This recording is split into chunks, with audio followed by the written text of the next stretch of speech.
And today we are going to do the 2-in-1 jacket, which means a reversible jacket from this book, Sewing for Boys. It has 21 projects in it, little boys things to do, from all the way from play blankets to jackets to pajamas, all kinds of stuff. So a little review of the book. So far I've really liked it. The patterns seem to be well thought out. There's a few little changes I would make, but the directions are very clear. And I think with a video, you'll be able to make this jacket in a snap. So let's get started. Today we're making a 2-in-1 jacket. With welt pockets. It is reversible. So as we undo this, you can see we have a whole nother denim coat just inside, and we did a patch pocket on that. Fairly simple project. I think you're really going to enjoy it. Okay, the only change I would make to this pattern or to the procedure in sewing it together is I wasn't crazy about the pocket placement right here. Now, because it's for the sizes or within sizes, she was trying to put one pocket that was going to fit all your ranges up to the size 10. Because we're doing the smallest, I felt like I wanted the pocket a little more towards the middle of the child's belly. So all I'm going to do is pick up my piece and scoot it over about 2 inches. And then I'm going to pin it back down. Now I'm going to go back in with tracing paper and draw that actually on my fabric. Now, to use tracing paper, I have my pattern laid out. I'm going to stick the actual tracing paper underneath it with the pretty side down. I'm going to grab my wheel and I'm going to just go over exactly where that line is.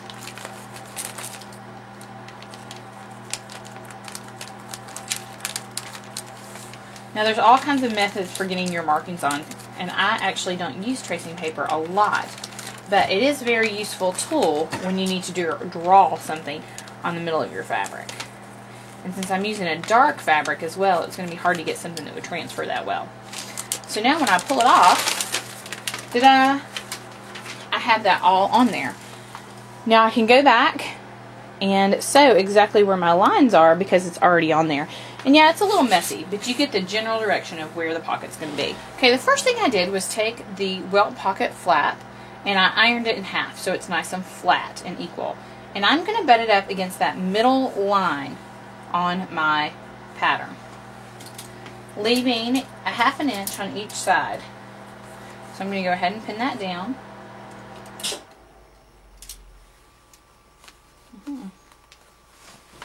Now that we have that all pinned down, I'm going to take my pocket, which is kind of a kidney bean shape.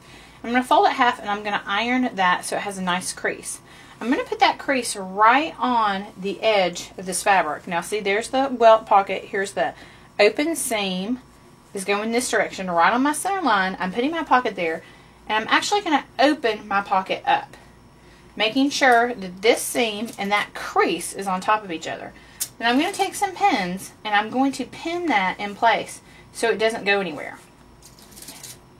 Now if you wanted to, you could base this to make sure it doesn't go anywhere. I feel like pinning's good enough, but if you're uncomfortable with that, then sure, go ahead and do that.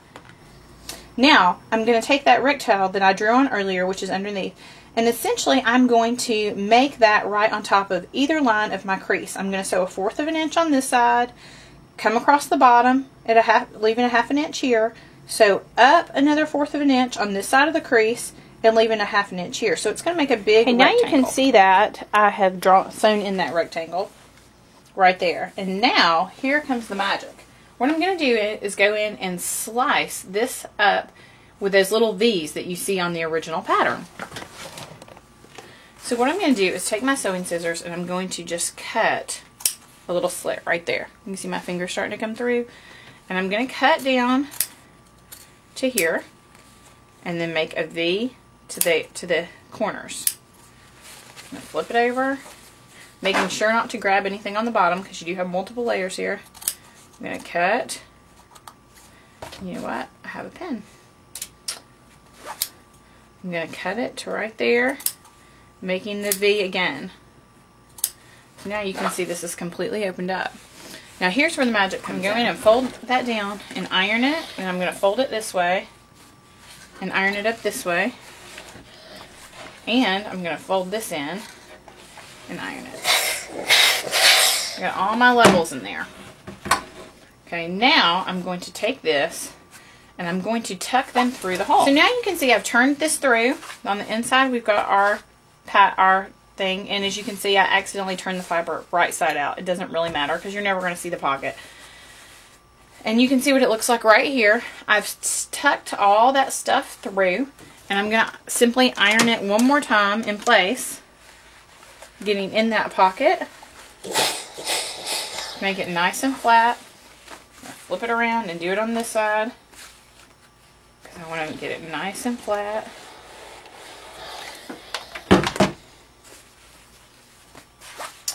Now I'm going to flip it over, and I'm going to actually sew, line these pocket pieces up, and I'm going to sew right around here to close off my pocket. As you can see, I sewed that pocket all the way around, and it did get a little off. That's totally fine, because when it laps over, one doesn't fold quite as long as the other one. And the very last thing on your pocket is we're going to take these little flaps on the end, we're going to fold them down like that, and we're going to fold them in, and there's your pocket.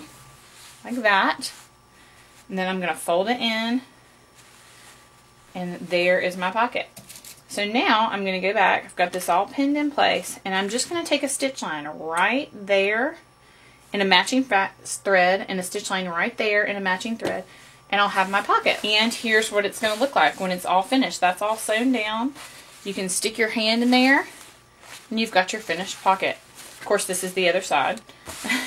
So we've got both of those done, and now we're going to put the jacket together. My next step on this pattern, now that I have both pockets in, is I'm going to go in and put the shoulder seams on. So here's my front, both sides. Right sides together, I'm going to put one shoulder seam right there. I'm going to put a pin, and as you know, if you've watched my videos in the past, we are going to pin every 2 inches, which would put about 3 pins across here. Do not slack on your pinning. It really does make a difference. It's like ironing. It's a very, very important part. Without ironing and without pinning, you're going to have a sloppy garment. That's just all there is to it. And trust me, I know, because I've made a lot of sloppy garments trying not to pin and trying not to iron. So all I'm going to do is take a straight stitch straight across there and straight across there. Now you can see that stitch right across there, right across both sides. Now we're going to go ahead and put our sleeve in. So I'm going to lay my sleeve down, and I'm going to lay right sides together, and I'm going to look at the notches so I know this goes to the back. A single notch means goes to the front, double notch means goes to the back. And I'm going to take this and I'm going to lay it right on top, pinning it in place. And when I pin a curve, I use lots of pins, because you want that to stay in place. The more pins, the better it's going to be held in place. As you can see, this sleeve is a wonderful sleeve because you don't have to do any gathering and pulling and all the things that you have to do on other sleeves. It fits really well, and it goes straight in, which is wonderful. And for a kid, it's going to be absolutely perfect. You don't need as much room as an adult. So what I've done is I started pinning on this side, and I pinned on this side, leaving the top open. And now I'm going to come back and pin one on this side, one on that side, one on this side, and one on that side to even out everything.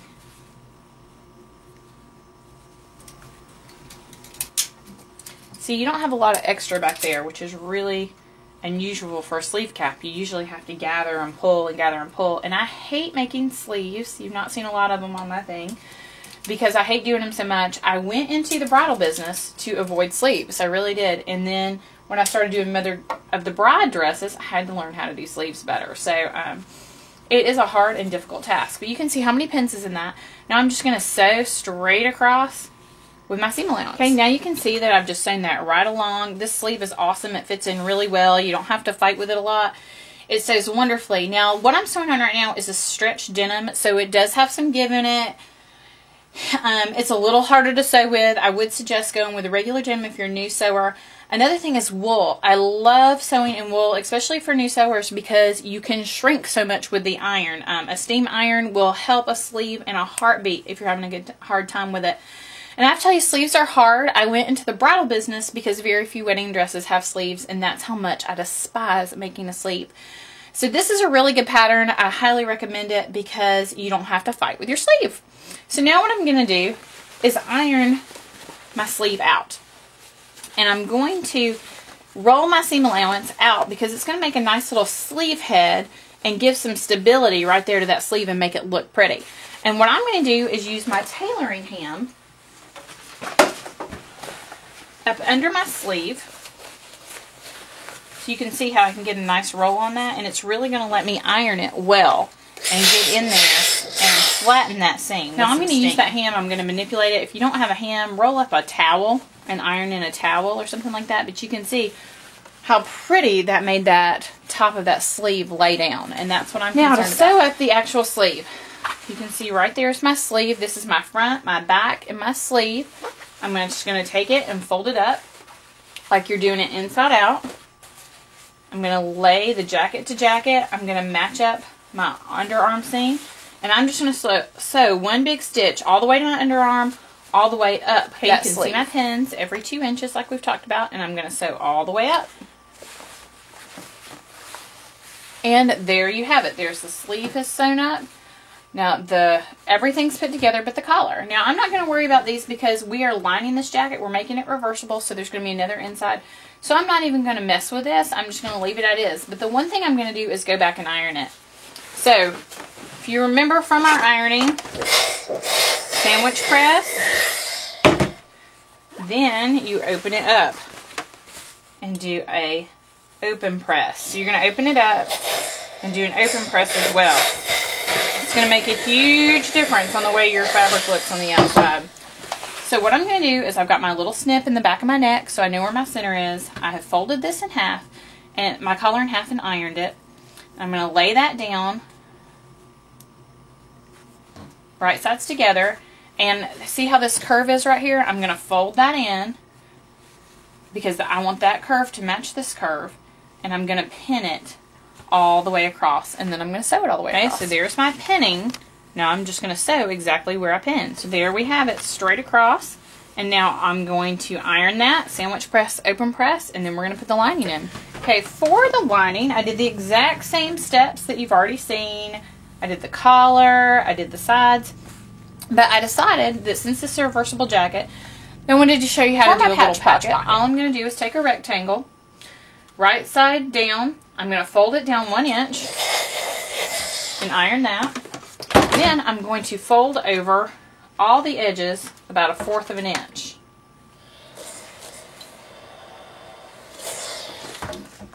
Now you can see, before I set this in place, what I'm going to do is flip, and I'm going to do a decorative stitch right across there just for fun, but it could be a plain stitch if that's all you want. You can see that easily could have just been a straight stitch. All I'm doing is keeping that 1 inch flap folded down so it's not going to go anywhere.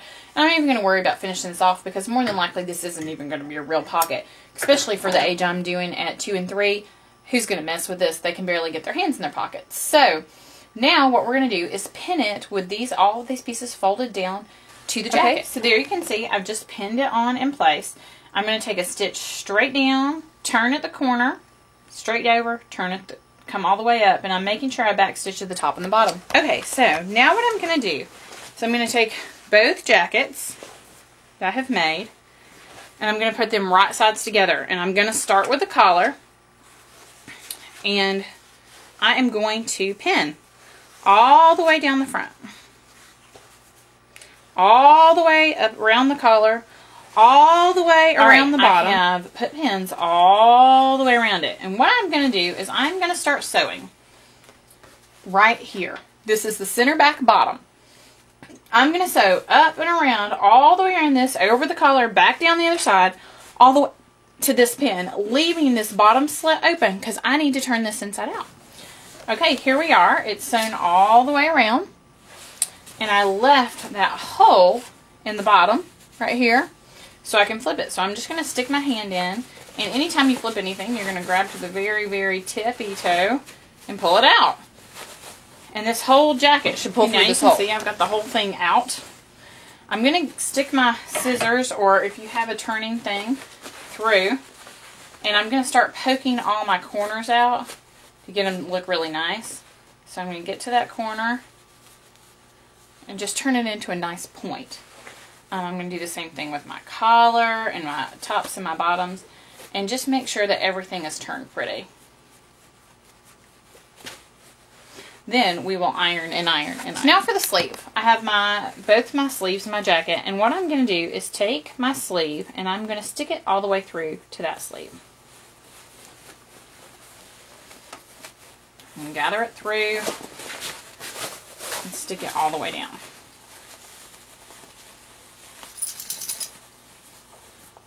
Okay, so it's like that. Then I'm going to take this, I'm going to fold it over the seam allowance and iron it. And it's going to look like this. Okay. Now what you would do is just match that up and pin it so nothing sticks out, just like that. And then we're going to take a top stitch all the way around that, and you would have your sleeve done.